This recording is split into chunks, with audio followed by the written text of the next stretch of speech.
All right, Tre'Davious, I got one for you too, because I'm going to work on this draft now, and I got to figure this thing out. So now we're talking about the New York Jets, and they make the trade, and Sam Darnold's going to Carolina. They paid pretty good for Sam Darnold down there in Carolina. It's 2, a 4, and a 6, something like that. You saw him twice a year. What didn't work in New York? What happened? Does he have a chance to go to Carolina with a better team and turn it around? I think just me seeing Sam on film and just watching film and studying, he can make every throw. Every throw on the field, he can make it. He's mobile. He can throw on the run. He has a strong arm. He has all of that. So I don't know where, it went wrong as far as, him being productive or, living up to where they thought he should be. But as far as just, watching the guy on the film and his arm talent, he has it. So I think there's just him going to the drawing board and just him getting comfortable and in the situation that he's in and just slinging it, because it's not that he don't have the talent or he's not capable of doing it. It's just, just putting it all together. And for some guys, it just takes longer. The NFL is a tough position, especially at the quarterback position. You have to dissect so many things so fast with how complex defenses can be now. I mean, it's a tough job. So some guys, it just take longer. And I think that, once he figured it out, he would be fine, because he can make every throw, like I said, and he can spin it pretty good. General Manager Richard, would you have made that deal? Yeah, I would have made the deal. And I think it was the right deal at the right time for the right price, because I think it's about fit in the league. And that's the fit can make a career or break a career. And people don't understand that. People are like so quick to label a kid bust or he sucks or he this. It's like, no, he got drafted high by a bad team. If he would have went second round to the right team, who knows the career he could have had, for a lot of people, for a lot of players. Like Trey is a Pro Bowler, all pro, everything. Right fit, great player, would have been great wherever he went, but the right fit allowed him to blossom earlier, sooner, and allowed him to really develop into the player he knows he can be. They knew he can be. But if he had gone to a bad scheme and a bad team where they're young in the secondary and they just put him in man every play and just put him on the best as a rookie and who knows how it goes, because once you lose your confidence in the league, it just goes downhill from there. So I think a lot of it is about fit, and I think this fit with Carolina may be the difference maker for Sam Darnold. Like, he has the talent, he has everything you look for in a quarterback. He can spin it, he's mobile enough, he makes all the throws, his arm is big enough, He has the poise in the pocket. He can take a hit. Now you put him in a situation where he has weapons. It's not all on his shoulder. You got Christian McCaffrey. You got a good running game. You got receivers that are dependable, reliable. You got an offensive line that can keep you off the ground. You got a defense that can get it done. I mean, it's a tough division, but I think it'll be good for him. All right, Trey, I'm going back to you, man, because you hold the key to everything in this draft for me. The Miami Dolphins now sitting at 6, is that right? Sitting at 6, and they kind of hold the key to the second half of the quarterback class here, as long as they think Tua is going to be the answer, right? I mean, you've seen him now play a couple times, and more than a few times if you go back to college days and what you saw at Alabama. That's a bold move for them because they've got a nice-looking team that they're building down there. Do you think there's any chance that they take one of these two quarterbacks coming out in the draft? Could they take a Trey Lance or a Mac Jones? I honestly, I don't think so. I just feel like they have so much confidence in Tua. Go back to last year, even when Fitz was coming in and relieving them and winning games, the next week they'll always go back to Tua. They got their guy. So I think that, they're going to give him a whole year of just, the whole offseason to, get more comfortable and do his thing and fill it out. Because like you said, Miami has a nice team. Like how they're orchestrating the thing. They have have a nice defense. They have a lot of pieces on the outside. They just added Kendall Fuller, fast guy. They have Devontae Parker over there. He's going to catch the 50-50 balls too. And, they got Jakeem Grant, fast guy in the slot that can go by anybody. So I think that, he has the weapons.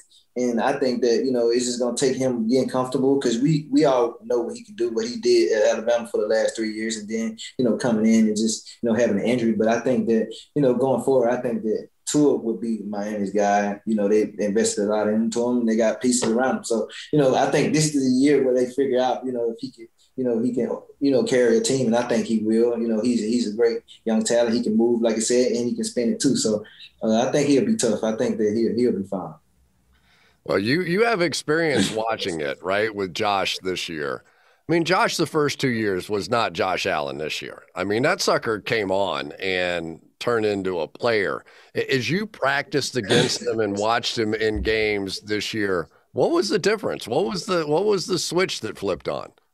He just took control of everything. And, you could tell like the whole team, and he knew that, we looked to him to lead us. And, he took up on that role with no regret, and he took it on full force. And I think that he handled it the right way as far as, the quarterback position and the way that he carried himself in the building, getting his lifts in and, doing all the things that he's supposed to watch in his film. He came prepared each and every day. And, we had a good defense too. So it wasn't like he was going to practice against some scrubs. He was going to get some good defense. So he was getting us better. And then, we were getting him better. And then once you add Stephon Diggs into the mix, he has a guy that, you can go to on 3rd and 3, 3rd and 4 that, 9 times out of 10 is going to win his matchup in this league, how the rules are set up. So, you have a dynamic receiver that, can go and get you a first down at will, when you need it. So that's what it's all about in the NFL, being in the right space. But when it comes down to it, you're going to have to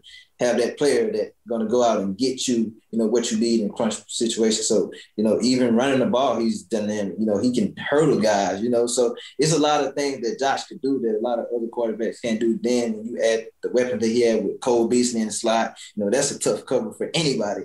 Then you had John Brown. Then you had our young guy, Gabe Davis, coming along strong hands. So then, like I said, he had the weapons around him. And then, he had a whole correlation of, the defense giving him the ball back. And then our special teams coming up with great field position each and every game. So it was a collective, effort. But Josh just by storm, he just took off. It was just a great setup for him. And he just, took advantage of it. Well, I don't know if you've seen the numbers or not, but it's officially like a 64.3% chance that Richard is playing for the Jets this year. So he's going to get a chance to see all these quarterbacks. I hope that don't be the case. So I'm just wondering, and I'm going to let Richard handle this one. How different and how unusual is it to see Cam Newton running that offense in New England? And how confident are either one of you guys that that's going to be their answer going into this season? I mean, what they spend, $150 million in free agency, something like that? Some unbelievable. And they basically have admitted they've blown the last 2 or 3 drafts, so they had to do it. How confident are you guys that they're going to make a move at quarterback? Because that's what everybody's assuming, that they're going up, they're going to get – Trey or Mac or whoever it might be. At this point, I mean, if you're thinking you got the New England Patriots moves like pegged, like you done lost your mind, especially after what they just did in free agency. Because at first it was like everybody knows Bill Belichick doesn't spend any money. Like he ain't gonna get nobody. He get everybody. It's like, oh yeah, New England's gonna do this. They're not gonna get Cam Newton. They can't get Cam Newton. Get Cam Newton. It's like, every time you think you got them understood, you think you got them pegged, you think, hey, this is how they're going to do it. They completely fool you. So I think they gave him a little bit of money this year. It's going to be competitive. I'm not sure if they make a move. I've heard them talking about they were shopping Gilly for a while. I think it changed the dynamic of their defense substantially. I know JC had a fantastic season and has been incredibly consistent year in, year out, and never gets enough credit. I don't know how he didn't make the All-Pro team. I don't know how he didn't get Pro Bowl. I don't know how he didn't get way more this year. He's been playing out his mind.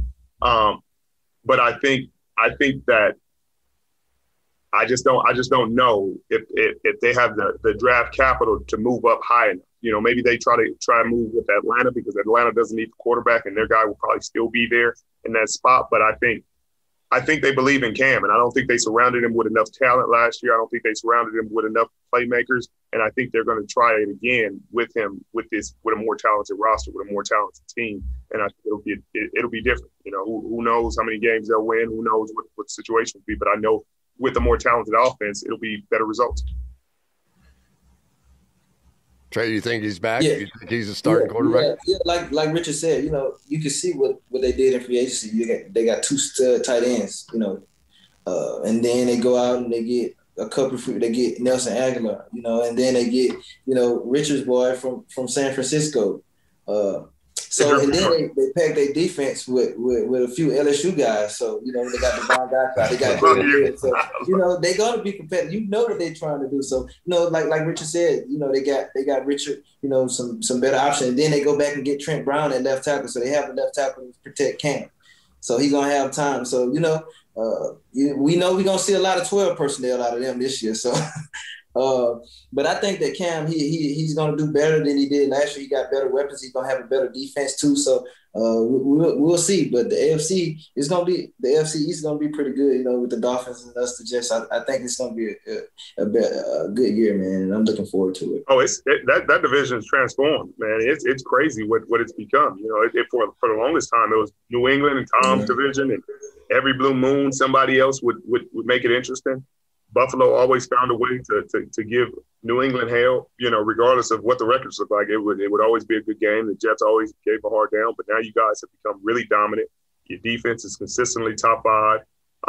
You got playmakers on both sides of the ball. You got a franchise quarterback who's playing like a franchise quarterback, played like an MVP most of last year. The Miami situation is one that's you know, a head scratcher for me. And it was last year. And Cris can attest to this. I did not like the move when they went away from Fitzmagic, when Fitz was playing his best football. I thought that was a situation where Tua would have benefited from just sitting behind him and learning and growing and not putting on any bad tape. You know what I mean? Because it whether you're ready or not ready, what you put on tape is what you put on tape. And what you put on tape is what they're going to judge you off of. And what he was able to put on tape wasn't awful, but it wasn't great. You know, it didn't need to happen. It didn't need to be put on tape. If Fitz is playing his best football, you have a great defense. You have a really disruptive defense. Who knows how far you can go with this guy playing? You know, the offense is moving down the field, and then you put him at a disadvantage. Like say, hey, we struggled all game. Fitz, go in there for the last drive and see if you can win this game for us. You know, that's not a fair situation for anybody. You know, and he did a couple of times. He did. He got Oakland. He got Oakland. I know that. Yeah.